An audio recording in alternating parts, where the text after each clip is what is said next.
It's like a dream of mine to completely blow out and like have to restructure my knee. We've communicated and said, you know what? Lion tastes good. Let's go get some more lion. Cindy! The TV's leaking! McLovin? Yeah. Today is Thomas Cup's birthday, and this is Project X. Yo.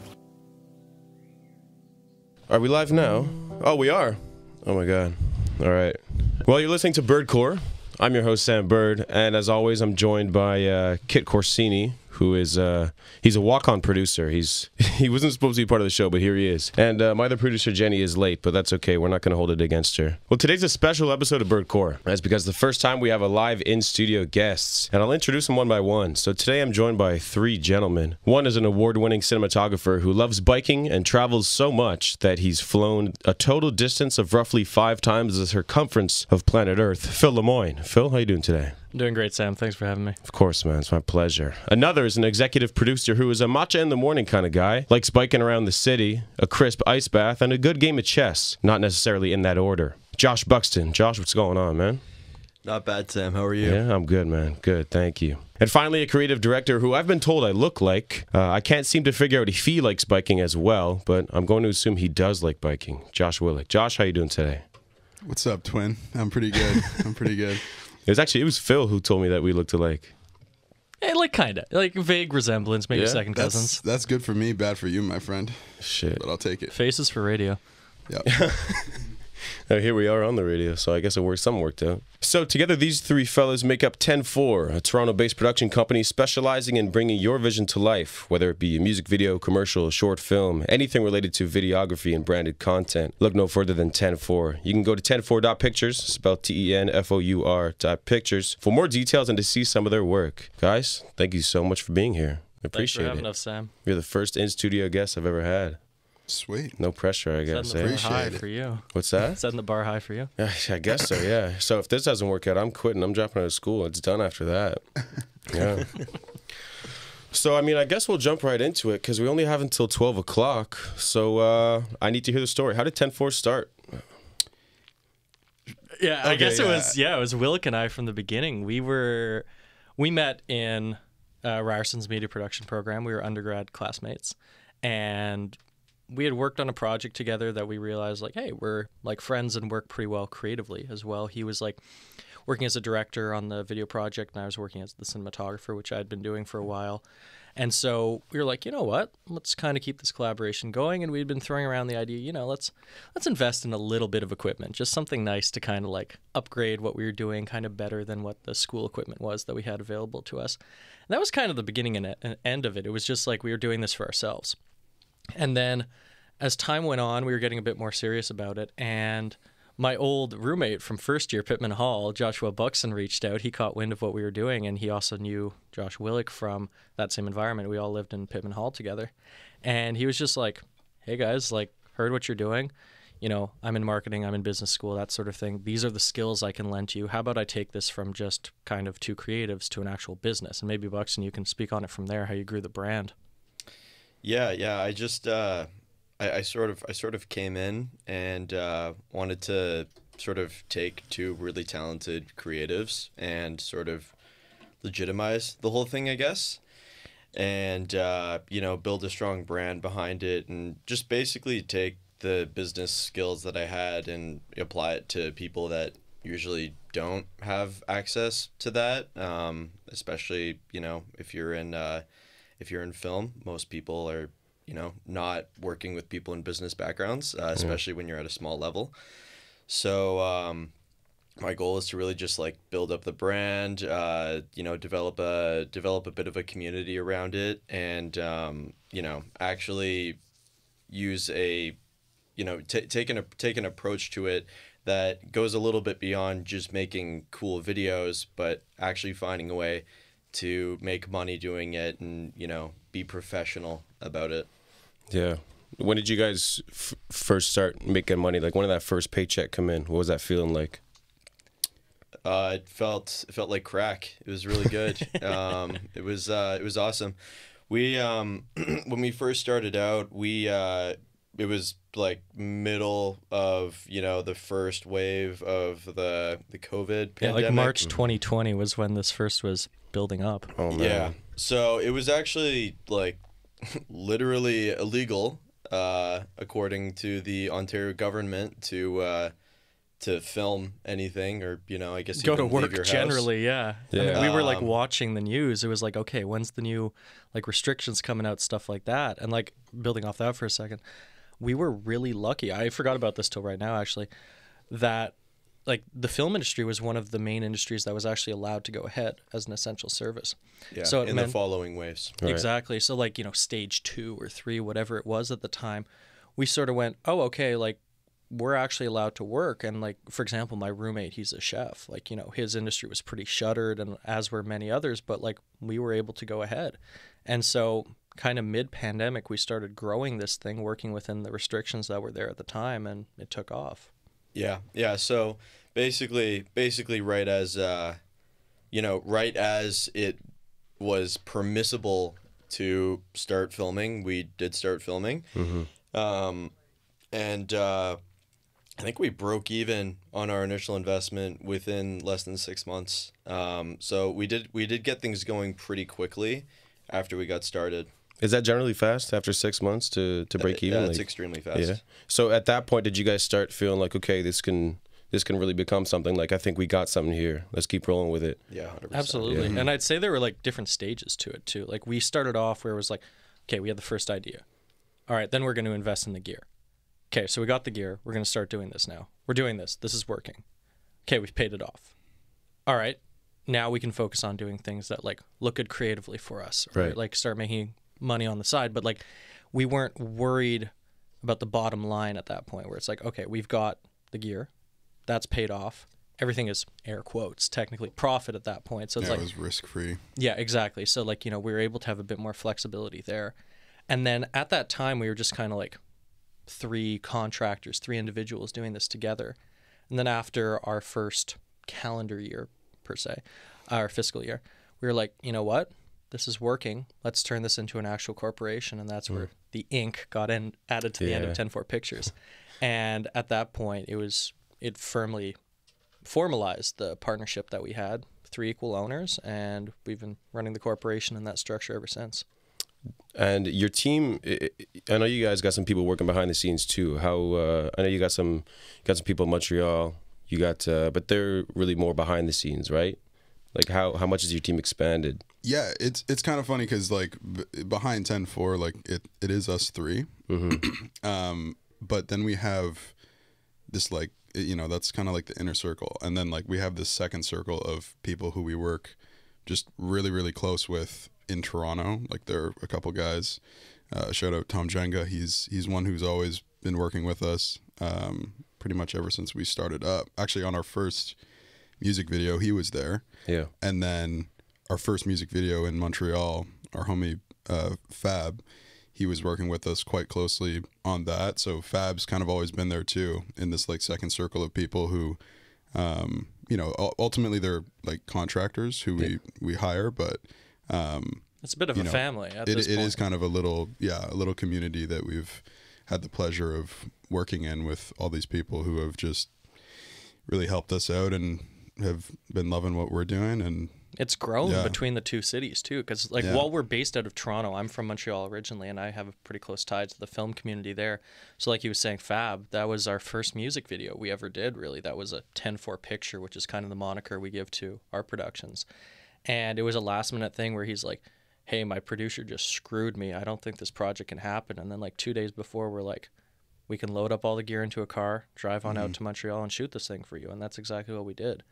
And so we've fostered that kind of culture between the 2 cities. And while we're doing a lot of our commercial-based productions here in Toronto, there's a lot of, I'd say, more culturally or arts-focused stuff we're doing in Montreal. For example, like our first feature film was done out of Montreal with our team there. We have a fantastic producer, Marie-Ève, who handled all that for us remotely. And then, you know, I went in to shoot that type thing. We were with a team of all basically French Canadians. And so we really do keep that balance between what we're doing in each industry. And would you say that you guys are you focused on staying in Toronto, or I know you guys do a lot of traveling. Like, would you want to take the brand and establish yourself in multiple cities, or are you focused on focused on up and coming in Toronto and establishing yourself here? I think we've definitely established ourselves here, and it's just where it goes. Like, at this point, a lot of our work that's being done in Toronto, we're starting to see a global outreach with it, magic of the internet. But also, like, last summer we shot was it last summer, 2 summers ago? We shot the Lansdowne music video for Lisa, and that was on billboards in Times Square and across the US, LA. So it's like the work's starting to get seen around the world. And then, like, Josh Willick and I, we went out to the Netherlands to shoot the Singer's music video. And that was a fantastic week with, like, a local band that we had connected with there, and we went out for that production.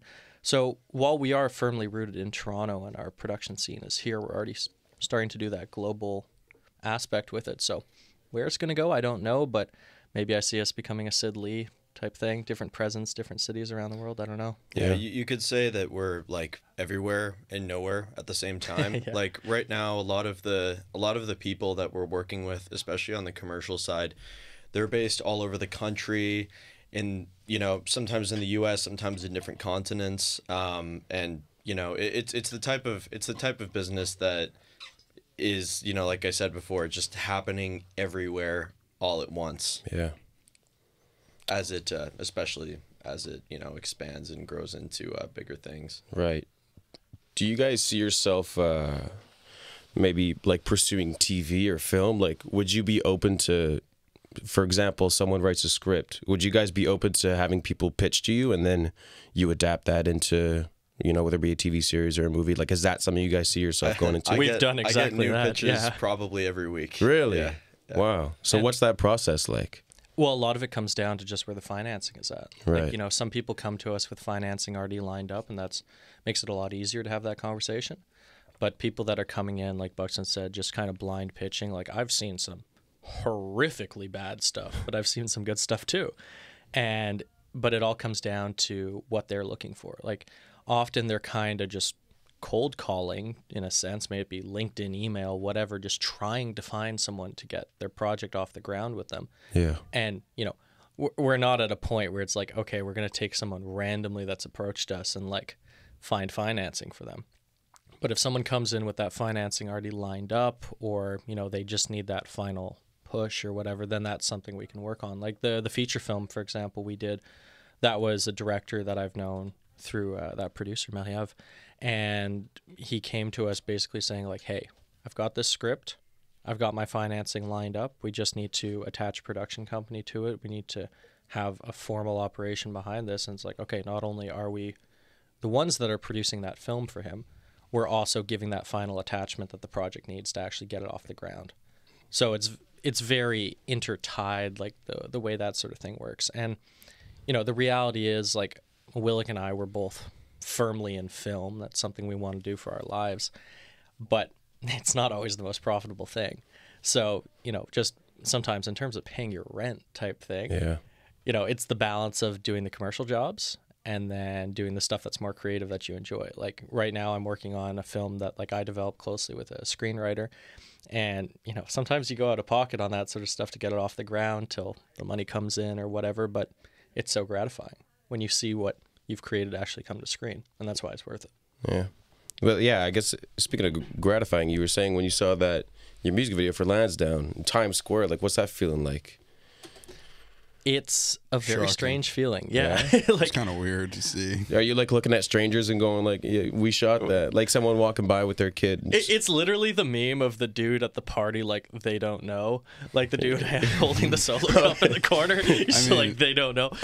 There's so much of that where it's like, you could do a giant campaign, or you could do a music video, or you could do whatever, and it's like so many eyes are on it. Like, I think so far in my life, if I was to, like, average it out, there's probably been like 3 to 5 million people that have seen my work.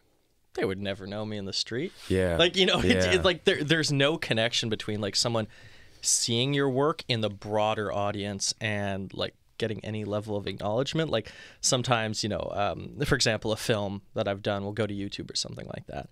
and I'll kind of look if like any comments are talking about the cinematography. There's usually like 1 in 50 that even mention it. Yeah. But like when someone does see it, I'm like, oh, that's cool. Like, you know, it's fun that someone acknowledged that. But the reality is, like, the people that are going to see your stuff, that are like actually going to look at it on a more technical level, are probably in the industry with you already. Someone sees it on your Instagram. Like, you know, for example, Will could post something that we shot and like another creative reaches out to him and say like, oh, dude, I love what you did there, that sort of thing. And him as a director, that work is a lot more important to see from like a portfolio perspective. And same thing with me as a cinematographer. It's like, you know, it's the joke of like, oh, you're always posting stills. As a cinematographer, you're always putting up your stills. You're showing off your stills because that's what people come to know you by, the work that you put out publicly. And it's something I tell a lot of young creatives, like, Instagram is not just a platform for socializing, especially in our industry. It's your calling card. It's LinkedIn we've had to this an conversation. extent. Yeah. Portfolio. Absolutely. I mean, in reference to the Times Square thing, though, like, I mean, it really was put into perspective for me. Like, I mean, when I first saw that, I think I sent it to you guys. I think I sent a chat to you guys when it happened, or like when it was like uploaded by the artist that, you know, that was a thing. And I was just like walking out of a movie with my homie Chris. Shout out Chris one time. And Chris, I remember during that shoot, I texted him the night before. I was like, hey, man, we need a PA for this shoot. Call time is 4:30 in the morning. And Chris like came out and he was just like grinding his ass off.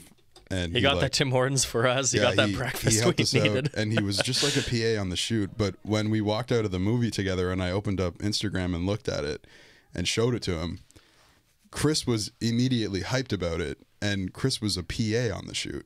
Yeah. And I was like, if Chris was, you know, he just helped us out for a few hours on the shoot. Like, this is like my editing work and Buxton's producing work and Phil's cinematography, like up there. And I was like, man, if people who, you know, if Chris is that hyped about it, like, it was kind of just put it all into perspective. Like, that is pretty crazy that just exists, like, up there. Yeah, and that's like the stuff that like we've done. It elevates everyone. Yeah. Like, Yeah. you know, at the end of the day for us, it's like, oh, cool. Like, you know, view count is just a number or whatever. But, you know, for someone that's, you know, working on the set or whatever and seeing how their input actually changed a project or like how it came to life or something like that, that's so gratifying for creatives. Like, you know, it could be something as small as a PA or, you know, Josh editing or something like that. Seeing how it comes together and like seeing the finished project to an extent. Like, we joke about like, oh, we made a movie, but it's the sort of thing where it's like, oh wow, this is actually real. This is real life. And like, you know, someone like Chris who came out or anyone that worked on that set, it was just because, yeah, it was a cool thing that we were doing at the time, having no idea that it would have that sort of reach, and it worked out in a major way. Yeah, that's good. I feel like going back to what you were saying about, you know, kind of, I guess you could say the meme of the guy standing in the corner, like, they don't know. I feel like I want to use this term loosely, but like film casuals will really associate a picture with the stars of said show or said film, and then when in reality, like, I feel like the people who are doing the bulk of the load are the people that are in your positions. So do you think that's something that, like, is it better that the people who know more about film and more about the industry know that you guys are really the ones who are really, you know, the creative force behind it? Yeah, exactly. Like, The people who need to know will know. yeah, that's true. Eh? I mean, if like the general public looks at a movie for the actors who are in it, I mean, they're looking at the movie in the right way, because that's really the stuff that's being shoved down their throats everywhere you look. Like, you know, that's just how people market movies. I mean, you know, I mean, I wouldn't want to see an ugly cinematographer on a poster advertising a movie either. We're behind the camera for a reason. I'd rather see Zac Efron or something like that, you know? With or without the chin surgery? Probably, no, I won't shame him. With is fine. Okay, is fine. okay. Yeah, That's acceptable to you? He's cool for that.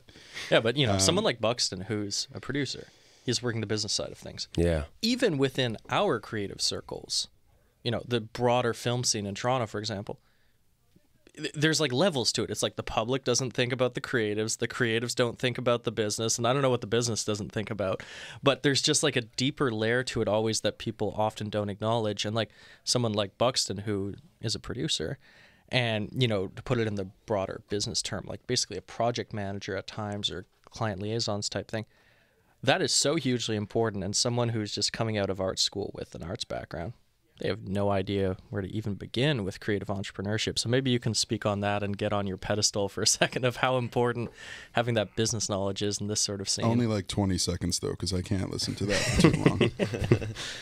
Well, yeah, I mean, at the end of the day, nothing, you know, unless if you don't want to make money, you need to put a great deal of care into managing relationships with people, forming new relationships with people, and, you know, just smoothing out the process for the person who's footing the bill for a production. A lot of creatives, it's just not something that they think about. And, you know, for me, like getting into this industry, I came in with no experience or education in film. I came from business school. Yeah. It frustrated me, and while it's gotten easier, it still makes me like want to tear my hair out at how bad people, you know, creatives tend to be at just managing relationships with clients. Because at the end of the day, people are only going to do business with people that they like and trust. Yeah. And if you mess with that in any way, you're not gonna get called again. Even if you do a perfect, really good job on the video, or it looks beautiful, the results are excellent, it looks great, everything like that. But if you're not actually putting the client first and just making them feel like they're heard and actually listening to what they want, beyond just thinking about, oh, how good is this gonna look on my reel, that's how you get called back. Yeah. And getting called back is the most important thing, because we're not doing this just to have fun. We are having fun. Yeah. But there's other reasons. We're here to run a business, and we're here to actually have careers here. I gotta pay rent.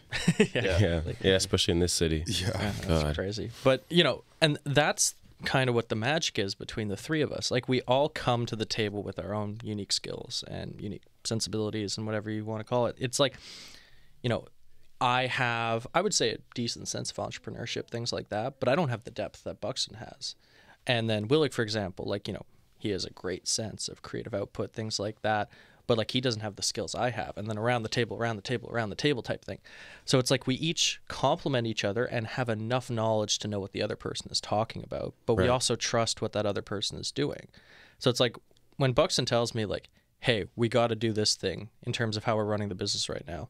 We're going to hire these people or get this firm on or whatever. I go, okay. Like, yeah. I remember I had a prof in undergrad, and he very successfully was running a creative agency, and he was saying that, you know, him as the boss, he brings on people around him that he knows and trusts for their skills and what have you. If one of the people that he brought into his circles and trust couldn't walk into his office and convince him on something in 15 minutes, he doesn't want that person in his life anymore. Right. Because if that person is going to present an idea to him, he wants them to A, be so sure of it, but B, know how it's going to benefit the situation, be able to sell him on that. So with that in mind, it's like, you know, my partners, they're my equals in this marriage, if you want to call it that. And I trust them for what they're bringing to the table. If it's Buxton telling me something business-wise, if it's Wilk telling me something creative-wise, I know what they're bringing to me is perfectly legitimate, and just as legitimate as, like, you know, my thoughts on the matter, and it teaches you to listen to an extent.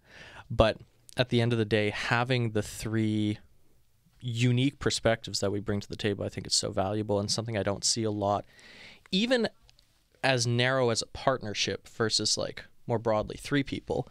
Having those different voices, especially, we always have a tiebreaker on matters. So that's handy too. And, you know, I look at people around me where, you know, they're starting to get into business. They're starting to make a more formal push into production. They're doing a fantastic job putting the art first. But at the end of the day, if your business isn't sound, you're not going to be able to progress or grow or anything like that, because that's just how a business works. And don't get me wrong, like, you know, I came out of undergrad having a decent knowledge of like film production, things like that, but not much knowledge in business. So then that turning around and going like, okay, you're now running an actual corporation. You're running a business. You're an entrepreneur now. You're thrown on the deep end. Yeah. You got to learn everything yourself and you. And, you know, something that's so valuable is, you know, reaching out to people, going on Google, finding what the CRA tells you about something, stuff like that. It's like there's skills that art students traditionally don't have. And I don't blame the systems for that, because, you know, that's usually not what you're going to school for. But hopefully this conversation can reveal for people, it's like, yeah, while we are very outwardly focused with like the creative, and something we say often is, you know, the work comes first, the work should sell itself. There's a whole other depth to the iceberg of like why the business is successful. Do you think that schools can, like this school in particular, can do a better job at preparing students for Yes. all of it? A million percent. I'm just going to stop you right there. Yes. And like I am now teaching at what was once Ryerson, TMU. And, you know, I have no great desire to be in academia or anything like that. But the reason I've come in this capacity is to overhaul curriculum, to show, you know, profs that I know and respect how things can be changed to better orient the skills that they're learning for the industry these students are about to step out into. And so for me, that's, you know, teaching in the cinematography course. I'm bringing, you know, my contacts and experiences I can give to these students. But it's also, I'm overhauling how the assignments are done. Something as simple as like, okay, you're going to change this midterm project to be something that is useful for their portfolios. And when I'm teaching, it's like, okay, I'm going to give these students these skill sets that I know they can take this half-hour little course that I'm giving them and get hired for a certain job, a very specific role based off that. And I've had this debate with so many professors, so many people in the administration. At the end of the day, they are saying this is a university, and they are very firm that TMU is a university and they're not there for job skills, they're there for academia. They say if you want job skills, go to a college. And I think it's such a horse blinders on, shove your head in the sand type thing, because, you know, I had a very good education when I was here, but you're not preparing students for the reality of the world. And so that's, in small part, if I can affect that, that's why I come back to teach. Right. If that was true about it not being only academia, not about jobs, the program that I did at Ted Rogers would have been 1 semester instead exactly. of 4 years. Yeah, yeah, exactly. Did you see yourself going into film after? Like, is that something that you always wanted to pursue, or did you know you were going to be a business guy? You maybe didn't know which field, or did you know it was film? Well, that's the thing. Like, I chose to study business just because I knew that it's the type of background that can get you through pretty much any door into an industry. 10-4 is probably like the 3rd or 4th company that I have started. I've done all sorts of random things, like what, you know, like a lemonade stand. Yeah. I did stuff like that when I was a kid, like little lawn care businesses. Used to sell those Android TV boxes that give people free TV, and sell those to old people. Yeah. Credit card fraud. Stuff like that. So I've always felt like it could have been pretty much anything, because, you know, if with a business background, you get the skill set that sort of allows you to do anything. Yeah. And when I was in university, I took a lot of courses on entrepreneurship, which is actually a pretty great program out of TMU that you know, actually teaches you how to start like any company, like any industry, anything. Like if you just have these skills, and then, you know, maybe you don't have the skills to actually apply it to a specific industry. Maybe you can find partners, something like that. You can really make anything happen if you just have that basis of knowledge. And does that help you guys kind of network with people? Like, I know you've worked with some some like stars, like Neiman Naz, for example. You guys, I saw in your Instagram story, you're working with him. So, what is the importance of knowing how to network in this industry? It's. I feel like it almost makes a lot of your success is if you know how to make those connections. I'm sorry, I don't know who Nima is. I thought we were in a room with Gary Vee at the time. What was that like? No, it was. Was great. he just impersonating Gary Vee the whole time? He was just Gary Vee the whole time. I mean, no, like honestly, that's like all of it. Like it's kind of what Buxton was talking about before. Like I don't know, you just need to know how to, you know, relationships. Just maintain relationships and just, you know, almost in a way like put people before like yourself and just, you know, not be so transactional. I see a lot of people being so transactional with the way that they approach people and work with people. And yeah, I mean, it's just like you gotta be friends with someone first before you take the next step to work with them. I think is like the biggest thing, because you know if that doesn't happen, and that's not something you can force either. Like that's something that just has to happen organically. Then like nothing can come out of that if you just don't have that good relationship with them, I guess. Yeah, in any creative field, literally everything is arbitrary. The cost of everything, arbitrary. Yeah. Quality of the work, arbitrary. Whether or not it's completed, arbitrary. Everything is arbitrary. So the only thing that you can do to actually like hold everything together is to just have a good relationship with who you're working with, because that's the only thing that is binary, where it's like, do you have a good relationship? Yes or no. You know, and that's what's going to determine if they're going to keep coming back, because in any project there's always going to be issues because everything is arbitrary. And in a more concrete way too, in terms of knowing people and how that can benefit you. I put this into the perspective of, you know, someone who's coming through school or whatever like that, someone that's finishing it up. The people that you meet in your undergrad program around you, those are going to be the people you're entering the industry with. And those are going to be the ones that are going to reach out to you and say, hey, I need this person for lighting, or I need this person as a costume designer, I need whatever. Yeah. They're going to go to who they know. So make yourself known. Build relationships with the people around you. Yeah, be a good person. Like just, you know, someone that people want to be around. And, you know, there's the benefit of being able to work on these sets with people in school.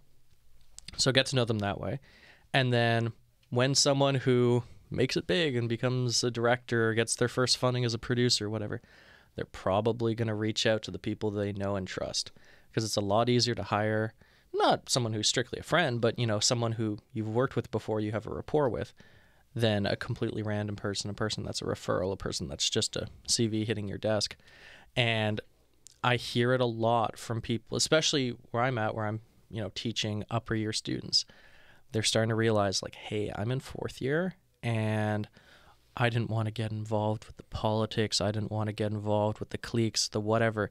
They realized, oh no, I had the complete wrong approach and I don't know anyone leaving school. Yeah. And, you know, I put that in like very social constructy terms, but like these students are telling me like, oh, my biggest regret is not networking more. And, you know, Willick, you can speak on this, but at the end of the day, like our undergrads mostly were, we did a few creative projects that we liked, but it was all getting to know people and networking. Yeah, I mean, the thing I'd say about that is like that is quite literally the number one reason why I would recommend anyone to go into film school, media school, I don't know, photography school, any creative field in post-secondary education. That is the number one reason I'd recommend anyone to do it.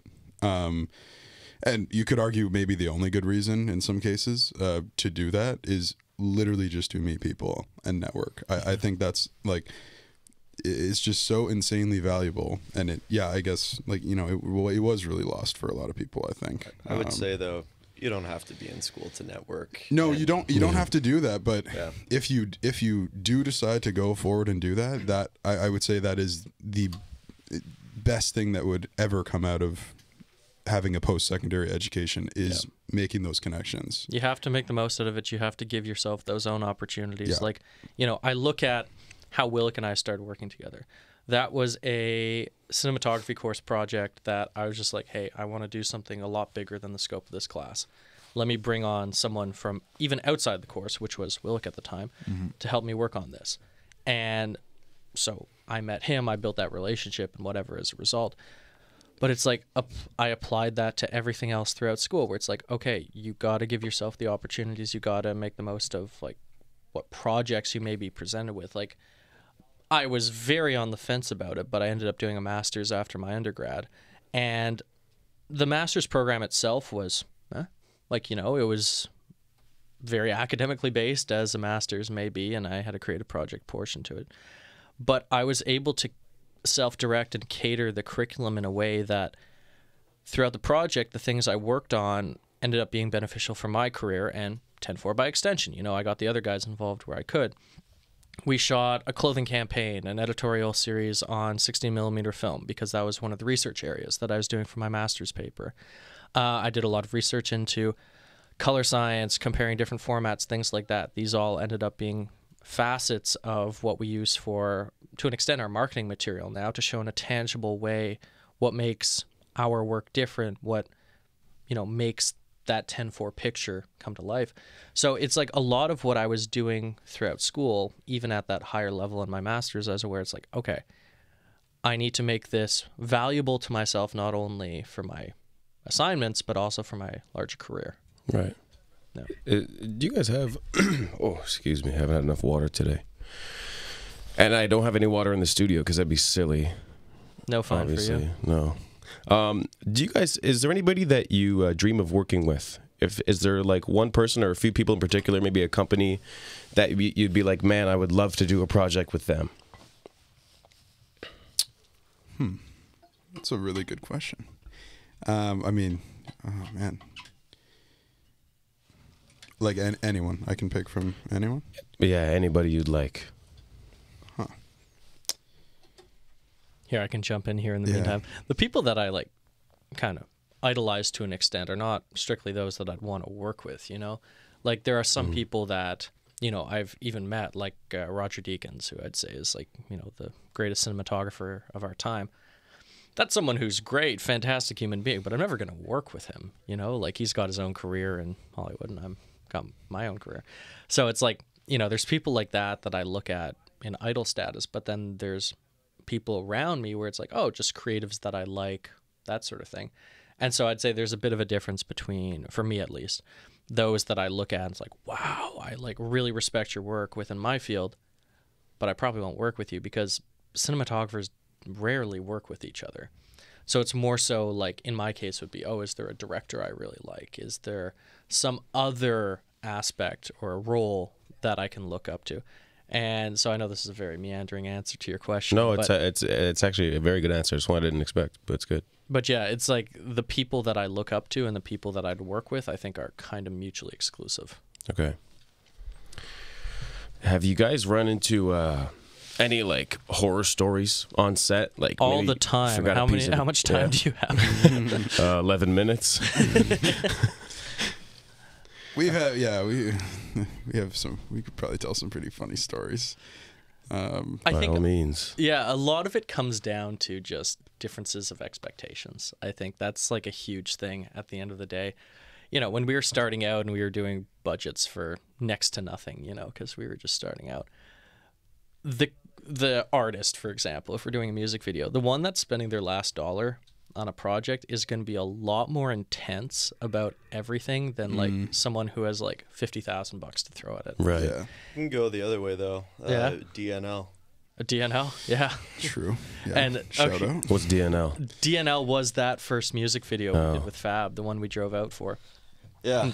The guy spent, I don't know, 10 grand cash? Something like 10K in cash on a music video. And he showed up 6 hours late to the first day of the shoot, and day 2, the second and final day, completely no-showed it. Really? Yeah. But he still spent that money? So, like, to get that money, how does that work? We got it. In cash. Whoa. And did this music video still work out? Yeah, it The editor had to definitely stretch wasn't- stuff. It Yeah. definitely wasn't what the director was expecting, but the music video did come out. It was good. First time, shout out Fab for putting Terrence Malick in a rap treatment. That was a wild one. It definitely turned out way different than Tree of Life. Bold, let me tell you. creative choice. Yeah, but yeah, Yeah, it's like people, and again, boiling it down, it's like no respect for the time. Like, oh God, what's that music video we always watch? I mean, DNL didn't even know DNL was going to a shoot that day. So, like, there was that. Wait, what video? Well, the music video where like the editor / director cuts Oh, it. yeah, it's the Young Thug Wyclef Jean Yes, video. exactly. Yeah, that we literally lived through that, and then didn't make the video like that. But we lived through the Wyclef Jean video, like. Yeah, in real life. Yeah, sometimes they have really tiny budgets. That usually means they're going to be a pain. Mm-hmm. And then if they have big budgets, it means they're going to be so passive that it will be a detriment to the project. Yeah. Oh my God. Like they'll want to kind of control. They'll want to kind of do your jobs at the same time. Oh, like, yeah. Or All just the do time. yeah, really. Eh? Yeah. Like, there's some people that go like, and this is in Will's case, like, I want to co-direct with you. Like that's a classic one, and then Nightmare. I feel like that's not really supposed to be an option, though, right? Like, yeah, It's not. It's not efficient. That's not an efficient workflow at all. I mean, yeah, we've had some crazy cases where, like, these type of clients that Buxton's talking about, with the smaller budgets, like, they because they're stretching dollars and they want so much control, like, I've literally gotten texts from, like, months, years after shoots that we've done, trying to exert even more control over projects, which is like, hey, can we make these changes to the which edit? is like, hey, yo, guys, like, it's done now. Like, we've finished. and You know how Kobe said, "Job not finished." job is finished.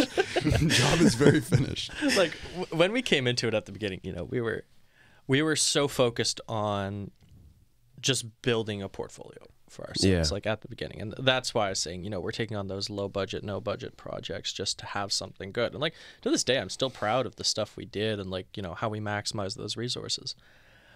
But those initial people broke their toy. And like going forward, a lot of the things that, we've seen go so wrong of like people pushing their luck and trying to just like take advantage of us. That's where it's like now, okay, we need to be a lot more heavy-handed with some things. Like, oh, here's a good business thing for art students to take note of: contracts. Have a contract. It doesn't need to be a 17-page legal document that has every clause you can imagine, but just get something in writing. Like, it can be an email, it can be a text message, it can be whatever. Just have a literal thing where everyone just signs off on something. Like, and I'll give you the basics here. It's like budget. Okay, how much budget? Paid when? That sort of thing. Everyone knows when the money's coming in. Great. Editing. How many revisions? And like by revisions, like we've gotten pretty firm with it. It's like, okay, in an initial budget, you'll get, say, like 2 revisions, that sort of thing. Anything after that, you pay for, because we've seen it time after time where if there's no hard limit, and this is with artists for music videos, this is with clients for commercial stuff, if there's no limit, they will keep coming back, asking for more. And it's like, it's just abusive of editors. Like they're not, yeah. Yeah, I mean, just one thing to say about that is like, a lot of this has to do with, I mean, and it's unfortunate the way that things kind of line up this way, but I mean, for the most profitable jobs that we've had, often commercial, I mean, like some music videos have been all right too, but obviously less profitable than commercials. You're always in service of someone else. Yeah. On commercials, on music videos, you're always in service of someone else. So that person, whoever it is, the client, the artist, they know you're there to serve them. And so the expectations become quite high a lot of the time. On narrative stuff, often, for smaller narrative projects, even, the feature, like you're only in service of you. Like that's like the vision, for the you. director, like you're the making that creativity. for yourself. So there's this weird thing where like, you know, it becomes difficult even though you're making more, but it becomes way more difficult because you have this other party, the client or artist, barking up your tree the whole time. Yeah. So that's more nerve-wracking, would you say? Yeah, we've had cases where it's like insanely nerve-wracking and drawn out and difficult. But we've also had cases where it's actually really streamlined and, you know, people are quite respectful and thankful of the work we put in. It really, like, you know, there's no telling. Like we you know, every time we kind of come onto a project, it's like someone putting a blindfold around us and shoving us into a dark room. But that said, you know, that's why the people that we continue to work with them because, you know, it's once you find that good client, once you find someone who you really get along with, that's when it's like, okay, this is a good thing. Keep this going, that sort of thing. Definitely. And yeah, it's just at the end of the day, it's like as long as everyone's respectful and there for the same reasons, that's great. But it's when there's like a mismatch in terms of those expectations. It's like when we're doing a commercial job, it's like this is for no great love of your soda or whatever. Yeah. Like, you know, it's like we're all here for the same reason. It can be sometimes, though. It can be. If it's a good product, The point I'm making here is like, you know, we're here because we're running a business, and you're here because you're running a business as well. And like, you know, it is truly an exchange of services or money for services. So those sorts of things. Well, sorry, did you guys hear that? Yeah, audio? I did hear that. Yeah. Oh man. That was weird. Hello. But yeah, wrapping that up, I was just gonna say, like, yeah, like, you know, if you're there for a job, I would expect the client to know that, you know, while we are here to give our all creatively, whatever. Yeah. It is also a job, and like you need to treat us with the same respect, and also like hiring practices, legal protections, whatever, of like the broader labor market. Because, you know, there's some stuff that I see in the film industry where it's like, whoa, that's actually crazy. Like that's like actually out of hand. But people do it in the service of art or whatever, like not to go down this rant, but like 20-hour workdays. That's Where else do you do ridiculous. that? Yeah. Like, but, you know, people are just like grinding at it for like the creative output. Well, that's the industry, right? Like Should it be though? That's the question. I don't know. I used to when I was at the gym, I used to listen to the Rock, like, motivational videos on YouTube, and he's going, just finish a 16-hour day on set. Yeah. Now I'm hitting chest for 4 hours. It's about drive. It's about power. Yeah, exactly. I've actually heard some horror stories about The Rock. Like, apparently, he'll show up 4 hours late on set, and if his stuff isn't being shot first, he's like, well, let's just shoot my stuff. Like, I've heard some nightmare. He's 4 hours late because he slammed an entire bottle of Terramana tequila before arriving on set. Oh, man. If we had more time, I could go into that. Look, guys, got about a minute and a half left. Is there anything you guys want to promote? Is there anything that the people should know 10-4 is working on right now, or is it all a big secret? No, it's out in the public. Like, you know, we just released the Rebel campaign that we shot. There's no place like Rebel, and that's the title, and it's the truth of it. But yeah, go give that a watch. It's on our Instagram, and yeah, had a really good time shooting that one. And the Instagram is at 10-4 pictures, right? Exactly. Yeah, drop Okay. a follow. Drop a follow. Yeah. Absolutely. All right, boys. Well, look, I don't have much else. I got through all my questions here. I had some in bold, which were ones I needed to ask, and some in not bold, but I guess that's just... Now I'm just trying to fill time, I guess. Now I'm just How talking much time do we have to fill? 64 seconds? Pretty much, yeah. Sweet. All right, Yeah. Buck, some best story from set right now. Go. Go. Yeah, you have a minute. Best story from set. Jeez, you're putting me on the spot there. Honestly, I think like it would just have to be DNL every single time. It was the first. It set the It was bar the so first, high. the first like really project that we ever did for a client, and it was just completely insane. Having this Yeah. crazy Congolese rapper, you know, showing up 4 hours late to set and driving around in his Mercedes, smoking cigarettes and carrying cash around. I don't know. And then when he didn't show up for day 2, he just disappeared off the face of Earth for Actually, months. the last thing I will say is the last time I ever saw DNL in my entire life, which was the end of the first day on set. 10 seconds. And It's okay. We can stretch it in. and he was in a matte red Mercedes, like a crazy Mercedes sedan with the full AMG package. It was matte red. He was sitting with his boy in the car, and everyone's wrapping out. They're ready to pull out of this driveway. And DNL looks at me through the window, and he rolls the window down. And he pauses for a second, and we lock eyes. And he goes... Puts down his Cartier shades. He puts down his Cartier shades, and he goes, "See you tomorrow, bro." And then he rolls up the window, and then they peel out of the driveway so fast, like they were in the Millennium Falcon, and then I never saw him again. Shooting gravel everywhere. He said, "See you tomorrow, bro." I did not see him the next day. I went to meet up with that guy for a second to plan a second video out. Months later. Yeah. And I drove out. It was like a 45-minute drive to the meetup spot. And I get there. He never showed up. He didn't answer any of my calls. I was like, all right, I guess DNL's just being DNL again. Jeez. 2 days later, I get a message from him. At like 2 a.m. Bro, I was arrested on the way to meet up with you. I just got my phone back. I just got out of jail. And that was my last interaction with him. He was probably still in that same drive in the matte red Mercedes. Probably. Yeah. Jeez.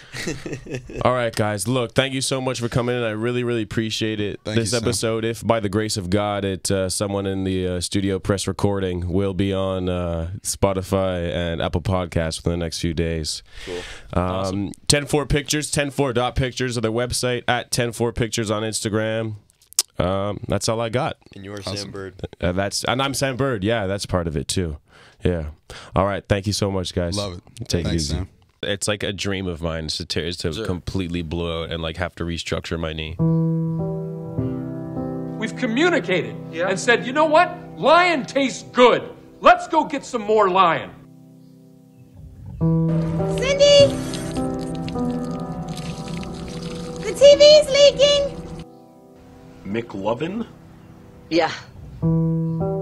Today is Thomas Cub's birthday, and this is Project X. Yo.